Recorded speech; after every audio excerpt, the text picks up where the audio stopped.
7, 6, 5, 4, 3, 2, 1.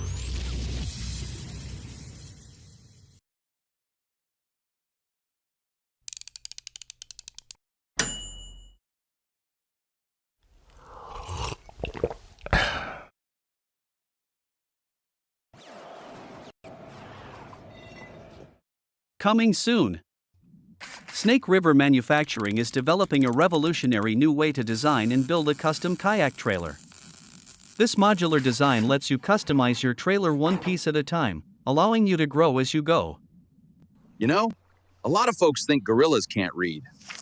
But when the magazine's this good, even I had to subscribe.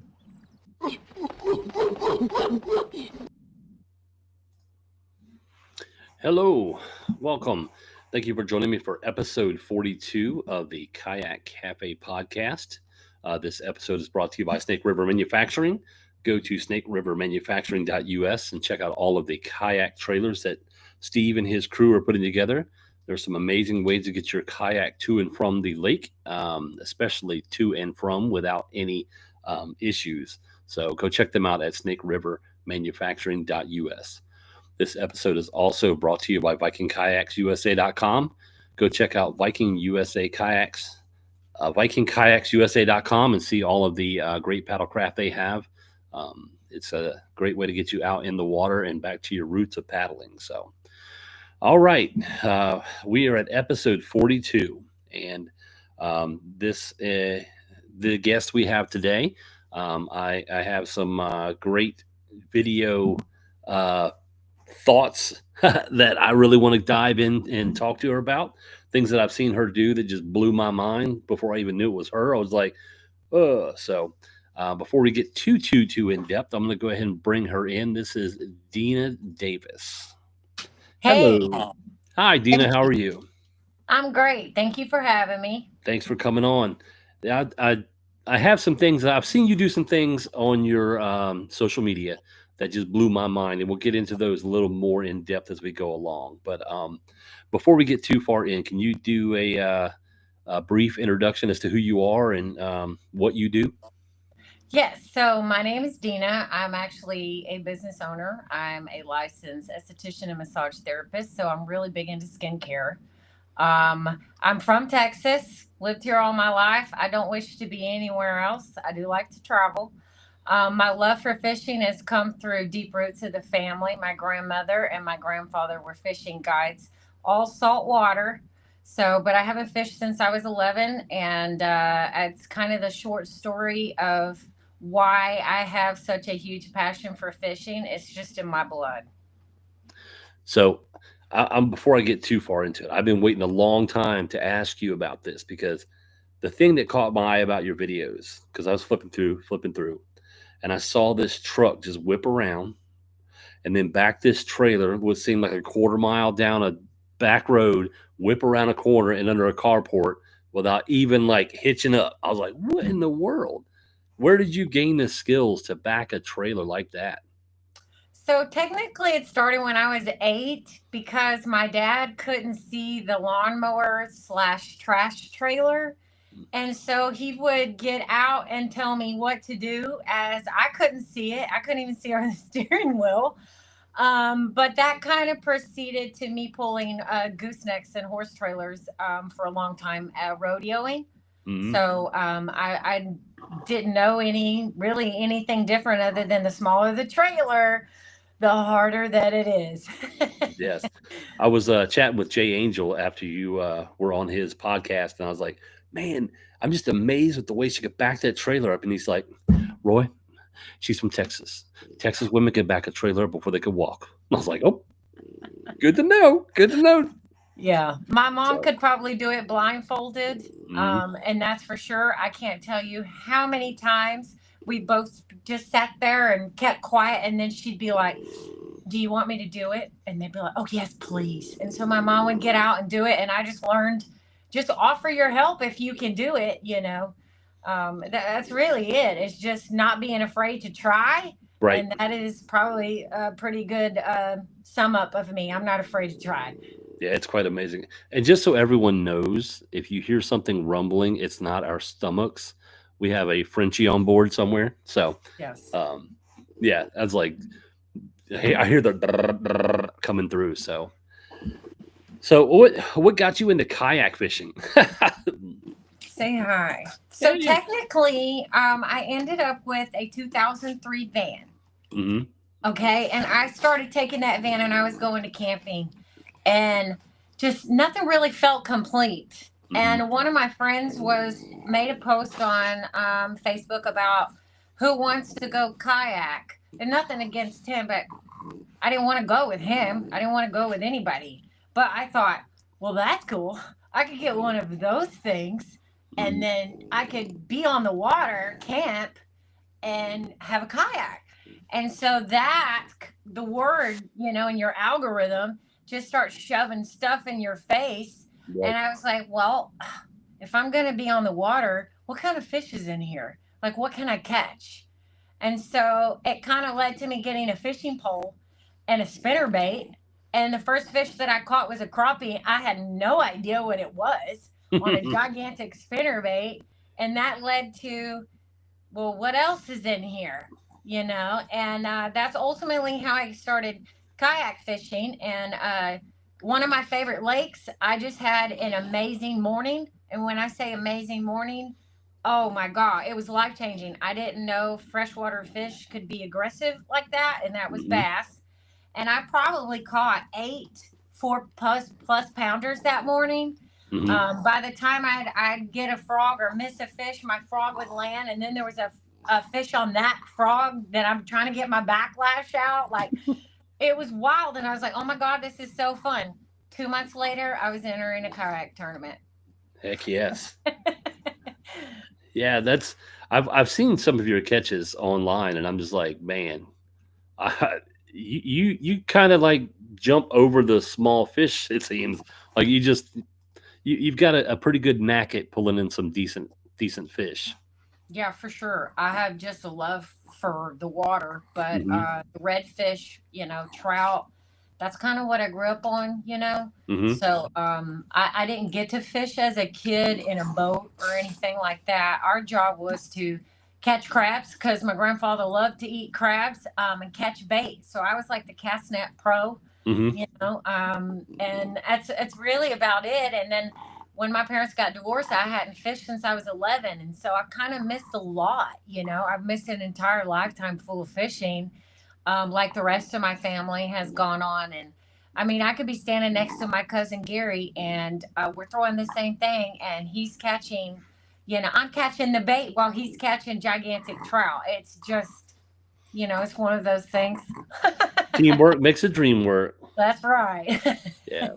Hey, big kayaker. We're gonna be talking about some things later on that might interest us both. So, um, what's your current? What was your first kayak, and is it the same one you have now? My first kayak was a Tamarack. I got on Facebook Marketplace, and the guy didn't tell me that there was a hole in it where he had. I don't know what he was doing. Still to this date, I don't know what he was doing. But when that one becomes submerged, and it was quite an event, I just was like, this isn't going to work. And plus, I needed to get more crap on that thing, right? It was like Hmm. an 8 foot, 28 pound kayak or something. So my cousin's husband helped me do a little research, and I ended up with an Old Town. So, and that thing was a tank. Boy, I can't complain one thing about my Old Town PDO. So, and then I graduated. There were some circumstances, and I was beyond blessed to end up with my Hobie. So, it's just life changing. Hmm. Being able to get a better kayak, Right. versus something like a tamarack, which is definitely just more of a leisure thing, not anything to fish out of, not anything you can really truly depend on to the level of fishing that I was ready to do. Right. As Hollow Hall says, we all started on a tamarack. Yeah. Yeah. It's like that moped. Like we all got where we needed to go, but we didn't tell anybody. Yeah, oh, for sure. Yeah. Yeah. That's the interesting thing about the beginnings of kayak fishing for myself. I bought the first kayak and I was like, this is amazing. And then I learned about weight limits and the truth about weight limits. and I went through, I think, 5 kayaks my first year and a half to get one that I actually love. So, yeah, there's let's see here, Facebook Marketplace. Uh, Whoa, too many buttons. Is how he scored his first Ascend 132X. Yeah, Facebook Marketplace is a great place to pick up a kayak for someone that wants to go out and try. So, um, I got my Old Town. It was brand new. Somebody bought it for his dad to go with him, and it still had the plastic on it and even the tag on it. And he mm, used it one time, and it just sat there. And so he listed it, and I drove down to Houston and bought it. mm. So, what do you have on your kayak? What's like your essential gear for you to take with you? I really do love my XI3. Hmm. It is a bow mount motor. It is spot locket, and I did buy the saltwater edition because my dreams are just to be as salty as I possibly can, and it's just more of home to me. I do have a crate in the back that holds 6 rods, and then there's two into the Hobie, and then I have the three.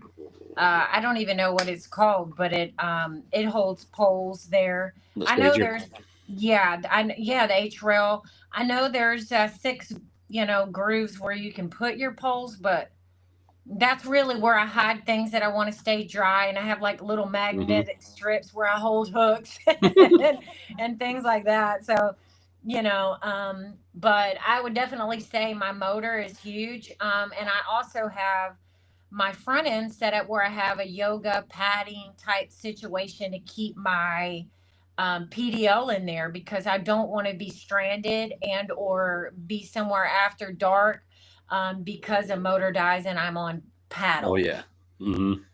So I've taken that extra step just to make sure that 360 drives in there. It's snug. It's safe for traveling. I've got foam positioned all around it so that I can pop that booger in and go to work. Yeah. Hollow Hall says them crazy shoes, boots, sock. Yeah, no, totally. That's really just, part of my personality more than anything. But Yeah, no, you got to have some fun while you're out there. a little something for them to remember you by. Yeah, totally. Do you have any electronics on there, or do you run anything? So I did originally have some electronics, and it took me a good year and a half before I finally made it to the store to figure out if it was what was it, what's going wrong. And I even bought another transducer, and I was getting the same effect. So Hmm. the local store, this East Texas Sonar here, they're just great. They're great, great, great people. And he thought it could have been my transducer, but in fact, it was not. It was actually my Lowrance system. So I've been without sonar for over 2 years now. I'm not mad about it. I just really can't afford to put something new on my boat right now. Hmm.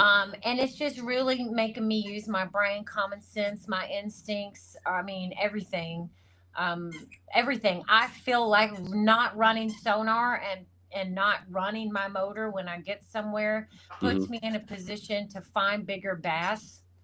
So, I mean, it seems like my biggest bass come on the longest cast, furthest away from the vessel as possible. That's a T-shirt right there.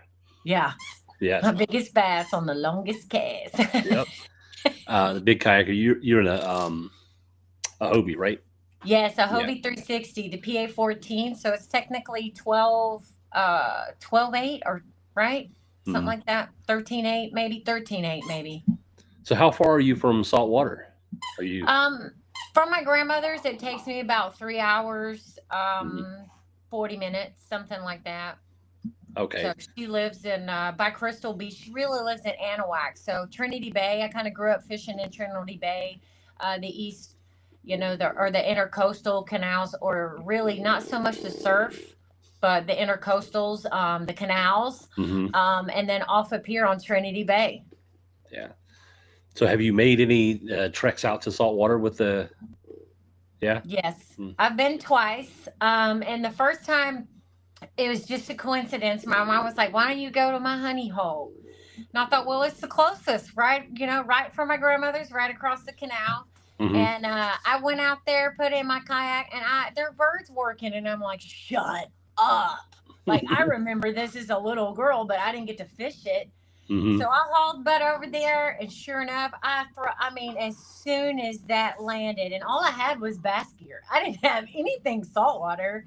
And it was one of those heat on like spoons that vibrate somehow. Hmm. I mean, bent it. And I hooked up and I put like a 23-incher in. And then I just kept chasing those reds down. I got my limit and I was like, but this is so fun. I don't want to stop catching them. So then I was catch and release until they just outran me. And I went back and I had my limit and I was like, I can't believe I just did this by myself. Yeah. And then the last time I went and saw my grandma, I was actually going to chase a drum, and I wanted to see if I could get a new PB drum. And so I went into the canal, and I ended up out on a little island, and I was fishing underneath all the structure I could find. Hmm. And one of the piers, a gentleman came out, and he goes, "What are you fishing for?" So I'm trying to find some flounder for my grandma. And he goes, "Well, have you done any good today?" So, well, I've picked up two reds and a 3 foot gar. And he said, "You found some reds?" And I was like, "Yeah, one at that first pier right outside the island. And then I just picked one off this riprap right outside the marsh." And he goes, "Well, all right. Well, I keep my lights on." And I go, "Well, I'll be out here probably about 2:15 in the morning every day this week if you don't mind." So if you see me out there, that's me. And it was me. And it just it's just it's home. It's home. It Yeah. really is home. It's kind of the same but totally different. Saltwater and freshwater. You know. Completely. Yeah, I So. got run on. I mean, I got run on. I'm like, woo! And you hear that line screaming, and I don't have the Hmm. right rods or the right line, and I'm just like, they're running underneath you, back to the rip rap, back underneath you, and you don't. Oh my God, is that not gonna hold? It's the one I remember from being 11, and Hmm. what pound test line is that? 12. Surely that's not 12. Oh my God, keep them out of the rip rap. So it's just intense, man. Catching them redfish, it's Oh a yes. beautiful thing. Yeah, it's always fun to get on a good school, especially when they're. So, have you caught anything larger than a redfish in your kayak? No, Like like no, maybe no. tarpon, I mean, cobia. well, I think the largest fish to date that I've caught actually was a grinnell, Mm, and that was an insane story on Lake Welch, and I couldn't land that fish. She was as big as my leg. I'm assuming every bit of 10 to 11 pounds. I've never seen one that big, and I've caught a mm. few of them since then. I didn't realize how big she was, or I might would have taken some photos or something. But really, that's probably the heaviest fish that I've caught to date, other than a bass at 10.5 pounds. But Mm. I haven't weighed any of the redfish, but I definitely am after a 50-incher or catching a Jack Crevalle in my kayak, so I can go ski. Mhm. Eat, eat, eat. That's Yep. just so exciting. So it's definitely goals, Right. definitely goals. Go for a nice little ski trip. Yes, exactly. And my mom's like, "Oh, you don't want to catch one. Speak for yourself." And she's like, "Well, you'll never want to do it again." Yeah, the getting there is not the problem. It's the Yeah, getting back. yeah, yeah. No, and completely. I ended up on that island one morning the last time I fished the saltwater, and they were crabs all over. So I would take my net at night and catch all the crabs, put them on a hook, cast them out. And I had a crab line out, and then right before I left that pier, I took my cast net and I caught a big ball of shad. And these shad were 6 inches. They were the biggest Mm. shad I've caught, and I thought, why not? And I threw it out on the lightest rod, like a professional trout rod. And I absolutely hooked up under the shad, and I was like, but my crab. Or I would have just gotten on my kayak and let that fish go. So I don't know. I have suspicion that I foul hooked something really big. It could have been a redfish. It's just hard for me to believe that they missed a bait. So the Yeah. only thing that makes sense is I foul hooked it because my shad was in mint condition, not a scale missing. So I was like, that probably was foul hook, and it could have been my biggest fish for to date anyway. No, So when you're saltwater, are you a catch and release or you a catch and consume? Oh, I'm gonna eat them. I mean, it's crazy that people go fishing and they don't eat their fish. What? So it doesn't matter what I'm fishing for, and it may hurt a lot of bass fishermen's tweelings, but I always say that if you're worried about what I'm catching and eating, you're worried about the wrong thing, and more so than likely, Fred's just used to going to that tree and pulling three of them off, and Fred wants three of them to be there because Fred never gets to fish. But I'm sorry about your luck, Fred. I'm gonna eat that fish if it's in my parameters, and I only eat a bass that's 14 to 16 inches. I let Hmm. everything else go. And there's slots on lakes and things like that. I've learned a lot, but when it comes to salt water, like at one point my dad challenged me, how many flounder can you catch in a row, days in a row wade fishing, and that was 43 flounder, and we cooked the flounder every day with lemon pepper, and baked it in the oven with a little bit of olive oil. Hmm. That's just, who doesn't want to eat their fish. Now, I wasn't a big fan of catfish until I learned you bleed them out back behind their tail. All the blood's gone. Take out anything left of that red vein. But on top of that, if you come off that skin, Hmm. between their dermis and their flesh, I mean, sorry, their flesh, their dermis and their meat is where the majority of the blood is, that has that heavy catfish oil flavor. So now I mean, catfish they're not safe either. They're not safe. So if I catch one that's that good size, I bleed it out, I clean it right, and I put it in a game washing bucket. I do a cold water therapy that I've learned, and winning. I'm sorry, but I feel like my fish at home is better than anywhere I can go buy fish in this town. I see what it's in its gut. I know where it came from. I know if Hmm. it had parasites, worm, antibiotics, or hormones. I know. So I'm going to eat the fish I catch, and I'll just, cry over it, I guess, when somebody's ready to cry about it. But no, I'm Yeah. going to eat the fish. Yeah, we did a Boy Scout camp one time. We were doing a catch, cook, and clean, and we caught a bunch of bass. And I'd never had them before. And one of the other scoutmasters, Tom Fry, if you're listening, good job. He cleaned them, and he was like cutting all these pieces up. I'm like, what are you doing? He's like, they're the ones that make it taste bad. Trust me. Put them in. Oh, it was amazing. It was. Hmm. We're all sitting there like maybe five or six of us just eating them. And at the scout camp we were on, they were doing a orienteering for another group, and this lady walked by and she's like, "What do you have?" He's like, "Fish. You want a piece?" She's like, "Sure." Boom. Next thing you know, there's this other lady just sitting there eating the fish with us. It was really good. I mean, I was surprised how good a bass tastes. Hmm. So it was shocking because everything I've eaten or has either been a crappie or saltwater, Yeah. and that's where it has ended for me. So. Yeah, no, and I completely understand that. I do. So there is a process of cleaning bass, and I do bleed them out. Hmm. So if one chokes a gut hook, or gut hooks, by choking a bait, I let it sit in the net. I give it an opportunity to come back.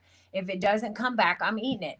I'm eating it. It's not like the salt water so much. I don't know what maybe eat a large bass as it decays.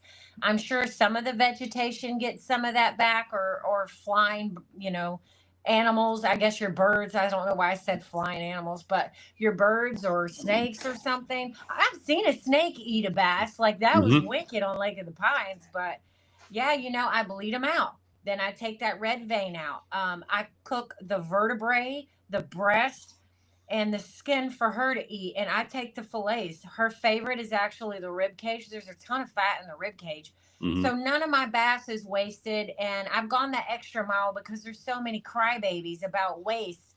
And I'm like, look, if you ate out or bought anything from a store today, you've wasted way more than I have by eating only fillets off a bass. So to each is their own, and I deal with my own, you know. She shot out animals that fly. LOL. Mm, Animals that fly. animals that fly. Love it. So let me ask you this, because you're wildly successful at catching these large fish. When you look at a waterway, how do you break it down? What's your go-to? Like you're about to go to someplace new. What's your game plan? Well, firstly is boat ramp fish. Boat ramp fish, baby. If there's only one boat ramp, Yeah, you ought to just sit there for a minute, get things situated, take a look around. I don't have too many, I guess, ways that I approach water unless it's for tournament. Hmm. But I always start at the boat ramp and just start casting. I do believe there are a large number of residential fish, and I believe the larger number of residential fish are males. Hmm. Um, I seem to catch more males than I do females. I'm more of a power fisherman, so I kind of do just pick an area I know where my strengths are as a fisherman, Hmm. and that's where I fish, especially not having any sonar. And if that's not working, I move out. If that's not working, I move out. Or if I see something that's isolated or something that's different, then I move to it. I love fishing any boat ramps on someone's property that they have. I love fishing grass. My favorite is clear water lakes. Hmm. I'll throw a big glide. I'll throw a fry that you can barely get a hook in. And I've caught some of my biggest bass on literally fry, like no sarcasm. So, I just break down water with my strength. And the number one thing that I look for in a kayak is which direction is the wind, because I Hmm. don't want to be in it. I don't want to get out there and have to fight. I do have spot locks, so it makes a big difference. But I'm not trying to deal with that and deal with the wind everywhere. That's what the salt water's for. And I can deal with the wind and the salt water because I have no protection. But I'm not doing that with all these piney woods around me. Right. So I always look at wind direction and then I decide where I want to go because I have like 20 lakes within 30, 40 minutes. That's So when awesome. you and yeah, and some of the best fisheries that there are, you see all these major tournaments coming down. I mean, you're looking at an hour and a half. I can almost get to Caddo, Lake Fork, I mean, Toledo, Rayburn, the list goes on and on. But just here in my tiny little Longview town, man, within 30 minutes, whoo, there's lots of double digit lakes here. Mm. And why, spend the extra time if I only have 2 hours? I'm gonna go to the closest lake as possible. And I will. I'll go fish for 2 hours if that's all that I have, if I need it. Mentally, if I need it. Do you have lures that are like always tied on, like they're like your go tos? Oh, for sure. I have, a lot of people say, oh, frog may have a season. No, I don't. The season is now. It's every day. It's all the time. Even on a cloudy day, it depends on how you're working it, the presentation, where are you putting that frog? There's so many different things. Always have a frog tied on. Always have something like a 2-inch swim bait, a 4-inch swim bait, even a 5-inch soft swim bait. Um, Standard. I mean, a worm, you Hmm. can't beat it. Type of worm, what size is the worm, how fast is the worm going to fall, all that stuff I get to selectively modify. But I mean, I'm a swim bait frog junkie. That's that, man. I love throwing Yeah. small swim baits. Yeah. I was Philip from 47 Lures sent me a bunch of his baits to play around with. Is there is there one of his lures that you absolutely live and die by? Because he sent me Yeah, some cool stuff. that's what actually started probably the introduction between me and Philip was Hmm. the flex fin shad. And there is, I just can't complain. You can use that thing as a trailer. You can use it by itself. You can run it vertically. You can run it horizontally.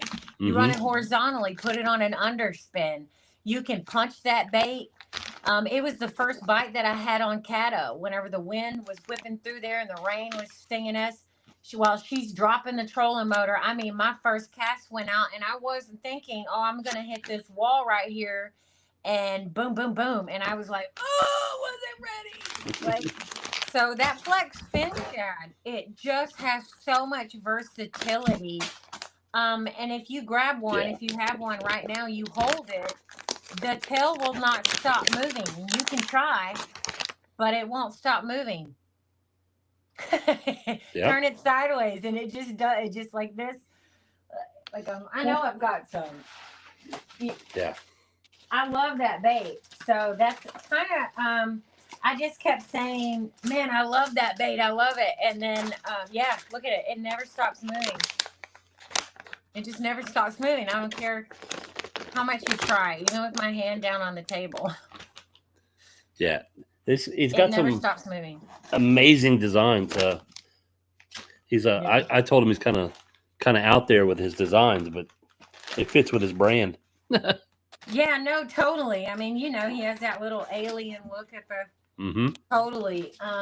He's great, man. I hit him up over Cato and I was like, okay, I need this, and this color, and he's like, tell me what baits, what colors, and I'll do it. And he sent me baits to eliminate water, but baits to catch fish with and pick up fish with.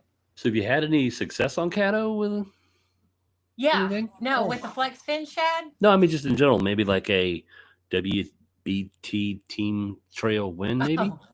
Oh yeah, I just come off that win, so I'm super excited about that. Not so much for me, but for my girlfriend. Like I Mm-hmm. have more responsibility with other people's happiness over mine, which is kind of something, maybe we even mentioned earlier, but we I put a lot of effort into making that happen for her because it was more important for me that Mm-hmm. she reach that goal over me. My goal wasn't to win Cato. My goal was to not look like an idiot in the back of somebody's boat, right? Like I've only fished out of a boat 2 times now, tournament wise, and I've maybe been in a boat maybe 10 times now. Right. So, and these women are like home to me. It's unbelievable how you just connect, right, in this community. When you meet somebody who fishes, it's just like that energy goes, wow, and you're magnets. That's how it is with these women. And so for me to get that win for her, it meant everything. And when she caught that 20+ inch fish, I mean, I bet we high fived or hugged at least 6 times. Like my mouth was on the bottom of the boat, like, oh my God, like we're about to do this. Like we can do this. Like let's go. Let's go. So I was just so pumped that I could be there for her in the Right. way that I knew I could. You just really never know because so many people may have a great day. Was it a great day for me? Maybe not. I wasn't feeling so hot. Was it a great day for her? Maybe not. But together, that was the Crushed bomb. it. That was the bomb. Just her energy, my energy, just everything about it is where we were supposed to be at that time for sure. Just yeah, we belong here together. This Mm-hmm. is our day, and yeah, we're fixing a rocket. So whether we won or not, like they had to have that much better of a time and a day, and Mm-hmm. I didn't look at it in that perspective. Like, can their day beat our day? Maybe with their fish, but not Right. with their attitude or the heart or the drive or the passion. Like we were clicking as if we've known each other eons and eons before we got here. You Like were it was, finishing each other's sandwiches. oh, for sure. I mean, and we stopped. I was like, when's the last time you had a drink? And we were eating hummus and cucumbers and pickled okra because I pickled okra and I pickled some pickles. Mm-hmm. I were taking breaks and eating cheese off the block. Like, it was just like our own little private world. And man, we had such a great time. So for us to come out on top, it just was just the icing or the cherry on top. Yeah. This is Kayla with the Classy Kayaker. She said she's been watching your stuff and wanted to see what you had to say. Kayla and her husband have a little podcast themselves. I say little, have a podcast themselves. I want to make her mad. She's mean. I mean, she's spirited. So the bait is the Flex Fin Shad. So that's what Hollow Hole was asking. Yes. And let's see what's working down. Go to bed. Hollow Hole said stop. Is Hollow Hole Chris? Your partner that was on the boat? No. Her name's gonna be Real Life Outdoors. Real Life Outdoors. Okay. Yeah. It just said Crispy. stop. I didn't know if that was. Oh no, yeah, no, it would No. be Real Life Outdoors. She may not comment. I'm not sure. Maybe they're watching it at home. I'm not sure, Yeah. but Awesome. So let's transition over to the second portion of what we were going to talk about, and um, we were oh, I think I made her mad. She came here to root me on. Now she's going to tear me down. So yeah. So we were discussing before. I'm a big guy. I'm a large kayaker, and a lot of people out there have issues with fitting in kayaks and working their way through. And if you feel comfortable, you said that you came from a place of a larger status, and you've worked your way down. You mind sharing that? yeah. So honestly, I think I got a college rodeo scholarship, Mm-hmm. and I was rodeoing, and some things transpired that just sent me into oblivion. And one was having free reign with alcohol and getting to choose who, what, where, when, why, was, will, do, this, does, right? So I was drinking a lot, eating what I wanted to. And I kind of fell into a depression over a couple of things in college and how life happened. And I ended up just gaining weight. And when I moved away from the horses, it got worse. So I went from, my ex husband's dad and I would put down some liquor. When I say liquor, I'm talking a half gallon every day. Mm. So, and how you get over that is you get up and you do it again. And his family's on the bigger side. So it gave me permission to just turn it loose. And I went from maybe a 12, to a 20, 22, 24, a 24 because I didn't want my clothes touching me, and when I wanted to continue to ride horses, I was at the NFR, and it was hard to see all my colleagues and all my friends run at the NFR. It hurt, right? It hurt. Mm-hmm. And my girlfriend was on Mulberry Canyon Moon, and we had posters and T-shirts, and she won the round, set an arena record. It was insane. And some cowboy back behind me said, "If you'd sit your fat ass down, I might be able to see something," while she was taking her victory lap. I didn't say nothing to my sister or my mom or her best friend, and it just ate away at me. And I went home, and I was getting back on a horse of mine, and I didn't know he had an injury in his spine, but I ended up getting hurt. Mm-hmm. And I really, I don't know how to say it, and I didn't want to kill myself, or I don't even know if I could say that on here because of YouTube. I didn't want to do any harm or anything like that, but my mindset, I didn't want to be here. I did not want to be here. Just I don't want to be here. So I called my husband at the time and I said, "I want to have weight loss surgery." I was literally sitting on my tailgate and I said something to God, and he said, "Well, you qualify for weight loss surgery now." And I thought, now? I just barely figured out what the now was 4 years ago. I had surgery 2711. Mm-hmm.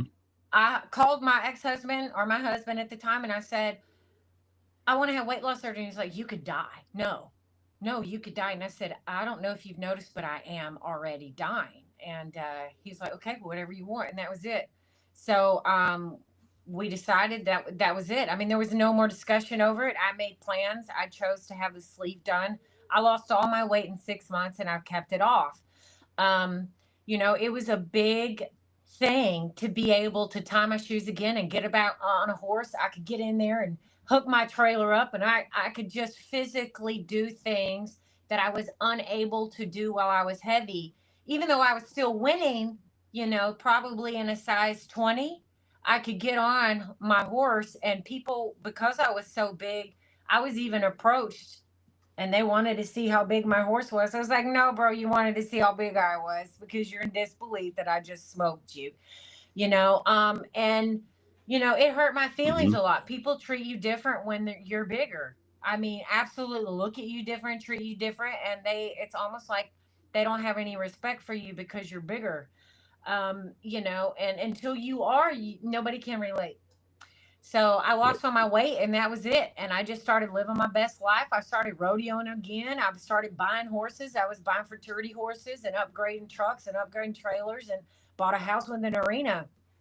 But when I filed for divorce, I couldn't really keep up with all that on my own. Hmm. And when I moved, all my income was gone. So I had to pretty much leave the horses behind, which came the camper, which came the kayak. And that's how I got here. Long story short. Yes. Uh, Kayla said she's excited to hear your fitness talk. Forever on my journey. I love to work out, but unfortunately, I love chocolate too. Amen. So, I mean, technically, science says that chocolate curbs your appetite if you eat it on an empty stomach. The closer you are to pure chocolate, the longer it will curb your appetite, anywhere from 8 to 12 hours. So, girl, have your chocolate. Don't feel bad about it. So not only the sleeve. So um, we were just talking before. I've just started back with keto, and I've working my way back down, and the mindset of what you can and can't do. So when you had the sleeve, you also had to change your mental with that as well. Was that hard for you? I mean, because Yeah. I've known people who've had the surgery, a surgery. I don't know I'll say the surgery. Have had a surgery, and then we're out somewhere, and they're still reaching for the things that got them where they were before. So, was that a hard thing for you to break through that wall? Yeah. It's really hard to change your pattern, right? And so you have to be willing to do something that you don't want to. Hmm. And I remember after my weight loss surgery, I remember my doctor told us a story that one of his clients or his patients didn't listen, and he ended up almost dying because he swallowed a chicken nugget accidentally. And his stomach was not ready to have solid foods, and he had to be life flighted.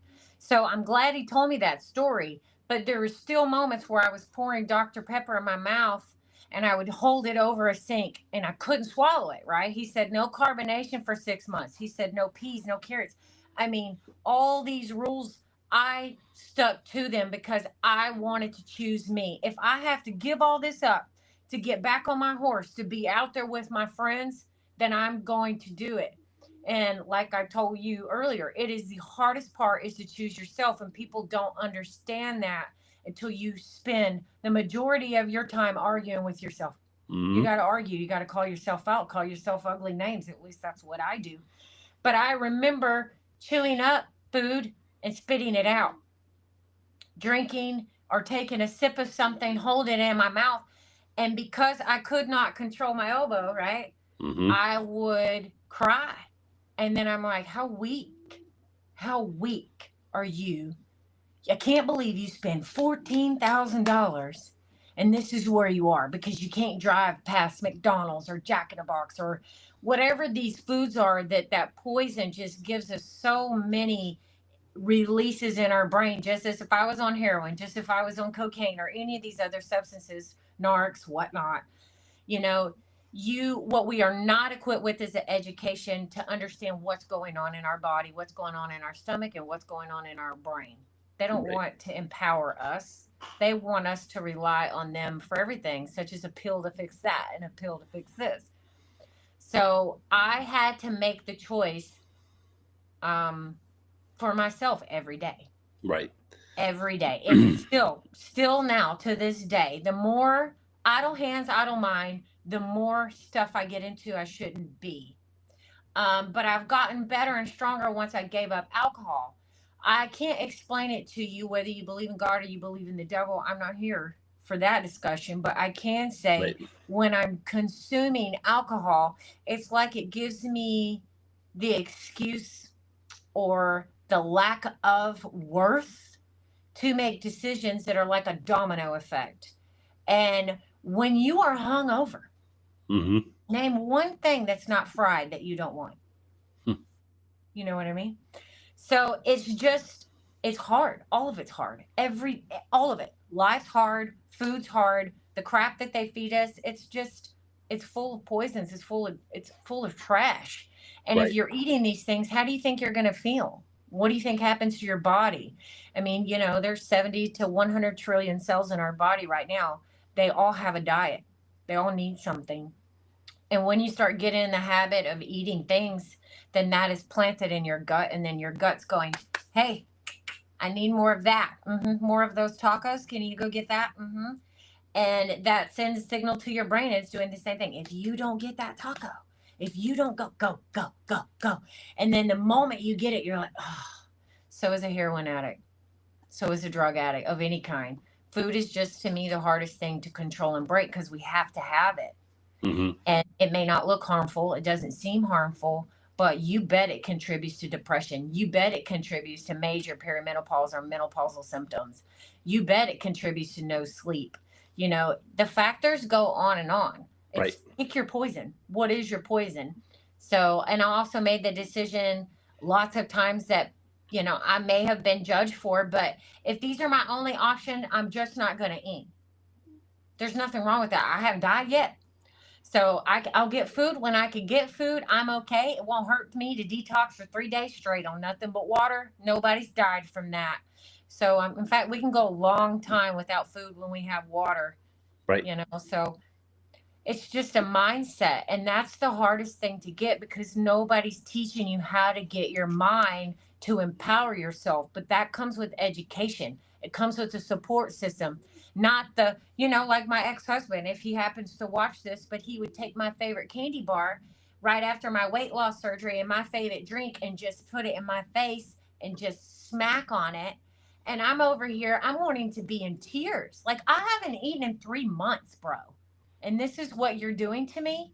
Mm. Because his lack of self-worth and his lack of backbone to confront himself had to attack me because of the bitterness, the jealousy, or the envious of what I was able to accomplish by refusing to give up on myself, you know Right. and I didn't want to waste $14,000 either. Right. That's true. Yeah. That's the. Um, we were talking earlier, and I told you how like some of my best videos are like fat guy doing something, getting in a kayak, fat guy getting fish, and whatever. And there's a mixed bag of people. There are the people that want to be the make fun of you, hope you fall off, but there's a lot of people that are of the larger size who are fearful to go kayaking because they don't know if they can do it. They don't know if the kayak can hold them. Like the joke has been made of like, oh, I'm not getting in that little plastic bathtub to go fishing, and like the the choice to get into a cheaper kayak or a smaller kayak, like we discussed before, if I were to trim down, I won't say you because it's me. If I trim down, I'll have a whole world of options opened up to me for the kayaks. There are things that I can't even demo for companies because of my size. Like, hey, I'm going to Right. send you this kayak. Well, what's the weight limit? 230. I'm like, man, what am I going to put my other leg in? Yeah. So, Yeah. but yeah, that's the cool thing about talking to someone who's been through what you've been through. You've experienced the highs and lows of it and stuff like that. So, I appreciate you sharing that. But so like Kayla is saying in here, about the issues she's had. Do you mentor people that are in need of? Do you do coaching? I mean, not that I have or I haven't. I just feel like in my career, I coach women Hmm. every day for self worth. As soon as I meet you, I'm your best friend. Hmm. I'm the one that's going to go to fight for you and bat for you. I would like to do coaching. I would love to do that, and I've done that just with people that I've met. I think 23 people have had the surgery, and only 20 have kept it off. Mm. I mean, sorry, only three have kept it off. 20 have gained the weight back. Um, there there needs to be somewhere or somebody we can call that'll hurt your feelings, and that can be me. I am that person. And I say hurt your feelings, what I mean is you need to confront you. I'm going to say things that are going to trigger you. I'm going to say things that other people won't, because I know what you're lying to yourself about, right? I deep down know it's how willing are you ready to go? Hmm. Because I'll go there. I'll go there with you. I've been there. I've done that. I can't change anything from a standpoint of judgment. I can only change things from my experience and what I've been through. And really, I feel like I can continue to help people with weight loss. They don't cater to big people. Hmm. They don't. They don't make anything for big people where big people need it the most. You need it the most. You need to get outside the most, right? And fat doesn't make you fat. That's not how it works. Our largest organ, which is my profession, skin, has to have water and it has to have fat.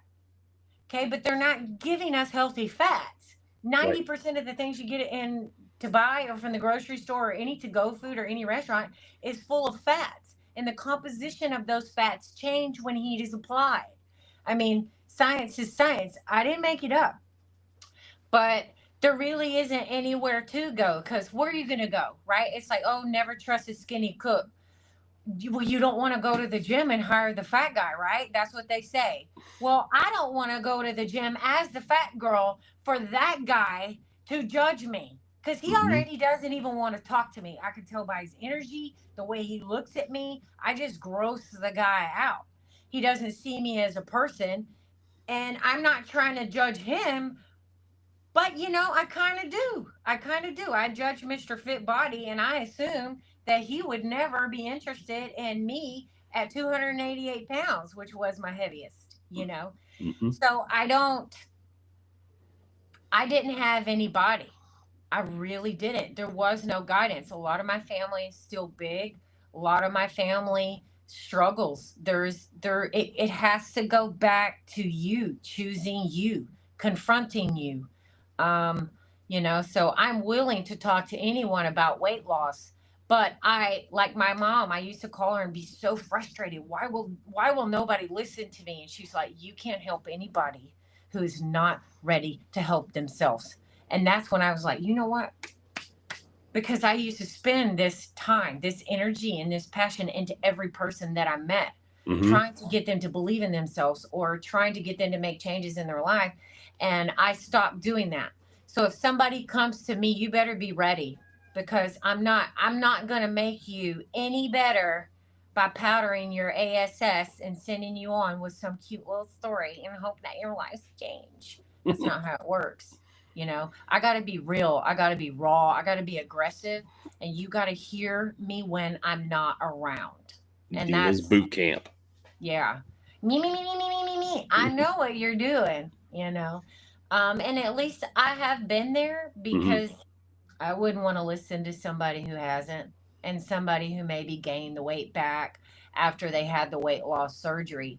I don't believe weight loss surgery is the end all be all, but I do believe that it takes several years to get the lifestyle change that you want. And when I say you can't cheat for 1 year, go home and cry. Go home and cry. Don't pull in the McDonald's. Don't pull in the Taco Bell. Don't go eat with your friends.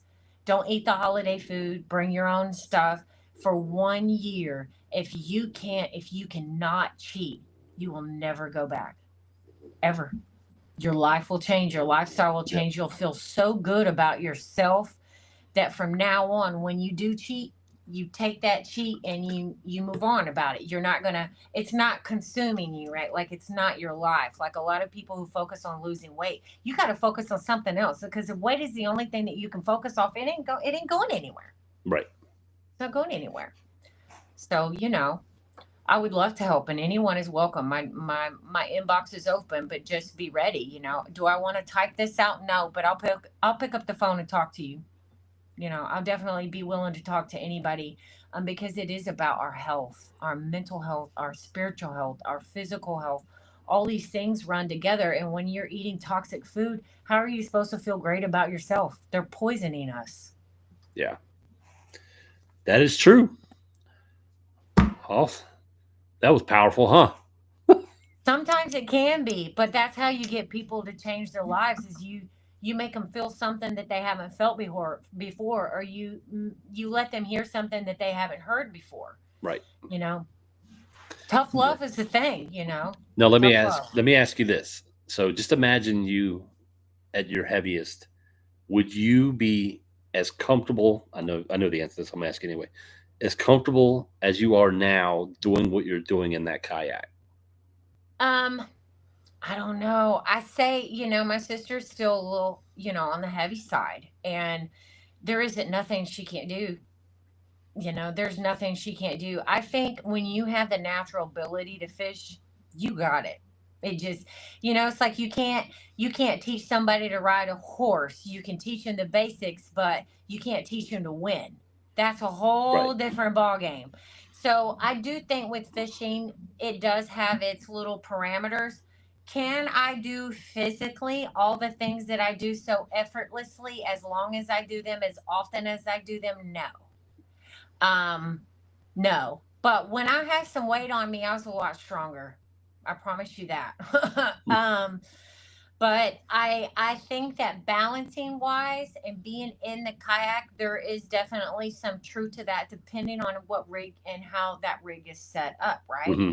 So, like if I on my Hobie, for instance, I would not be comfortable for my sister to get in my Hobie and take my niece and my nephew out. So I put them in my Old Town because they can crawl all over that thing and they can't. It's not going anywhere. Right. I know my family is safe when I put them in that Old Town. But on my Hobie, weighing 140 pounds, right, at 5'7", with a bow mount motor, the dimensions in the body of water that kayak change. So if I get off kilter and the wind and a little bit of wave, done for, loop loop. I'm gonna be in the water very, very quick. And now I'm dealing with a blown up life vest and gear everywhere. And you're wet, you're cold, the wind, and can you see or can you not see? So, there's a lot that needs to go into what your physical abilities are and what vessel that you choose, because nothing is more important than your life. The end. It's not worth it. It's not worth it. So you've got to be in something that you're safe in, that Hmm. you're comfortable in, and then you can fish.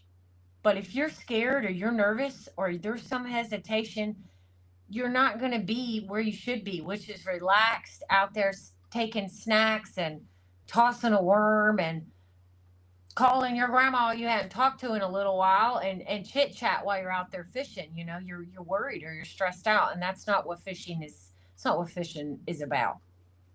Awesome. Well, we're coming up on the 1 hour mark. Is there anything you want to shout out, anybody that we've missed, or anything that you want to touch base on? I just wanted to say thank you to Chris and Johnny Speak. For always taking care of me. It does not matter. I mean, I can ask them for anything. They're the ones who modified my trailer because I slipped and I fell, and she was like, "Yeah, that's it. We're taking the PVC off." It doesn't matter. Like I need a little bit of dirt in my backyard for my area. Boom, done. Like, it doesn't matter. She's always there for me, and she always shows up, and I love them for that. Especially Philip. When I contacted him over Caddo Lake, he Hmm. sent me more baits, and I've got a year's worth of baits right here that I don't know if I can get through. I definitely am just. I'm just so grateful. There's so many people I'm probably not mentioning, but my family has been super supportive, and everybody who follows me and all the likes, the shares, the comments. A lot of times social media can be really rough and really hard on you. Hmm. But it's not your followers. Hear me say that. The people that love you, that want to see you succeed, the people that are following you, those are not the haters. They're not. So try not to get bent out of shape like I can when my hormones from perimenopause are kicking in and I just want to rage on someone. Woosah. It's not your followers, and I just want to say thank you to everyone who's been supporting me, and that's it. Even my bestie who helps me with my local business here, and just everybody, my clients, they're so supportive. I'm like, hey, you're my only one in the morning. Do you want to move to another day so I can go fish? I'm not saying I'm spoiled rotten with a lot of things, but man, when it comes to life and life giving back to me, I've really hit the jackpot and I've found some great balance. And I just hope I can continue to do that. If not, accomplish greater things on a bigger platform so that I can reach more people. Heck yeah. Awesome. Well, I appreciate you coming on.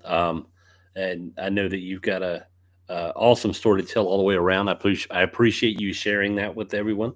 Um, I know that I've had my struggles. I know that somebody else there in the universe is going to hear this who's got the same struggle. Hopefully, it touches them in a way that they make a decision to change as well.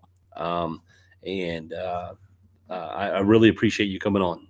So Yay. Thank you so much for having me and all that you do in the magazine and the hard work. And man, when I read your articles, it's almost like, who is he talking about? I know he ain't talking about me. You do such a great job. You have a great way with words. And I only hope that your magazine thrives and you get to accomplish the things that you want to accomplish with that. And I'll do whatever I can to help you. I appreciate that. And everyone could go to usakfm.com. The holiday buyer's guide is out, and you might see some familiar faces in there. Yay. Awesome. Well, I'm going to go ahead and throw you in the background real quick, and Hey, I'm going to say goodbye to everyone, and I'll be right back with you. thank you. Thank you. All right, everyone. That was episode 42 with Dena Davis. I appreciate everyone who came in and stuck around.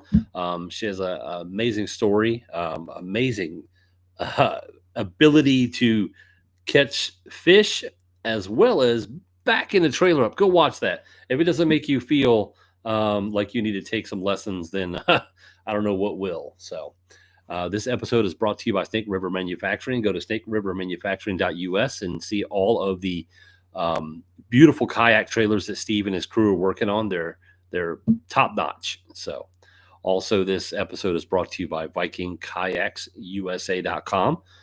Go check out all their paddlecraft. They have some get you back to your roots paddlecraft that'll get you out in the fresh salt water or anywhere in between.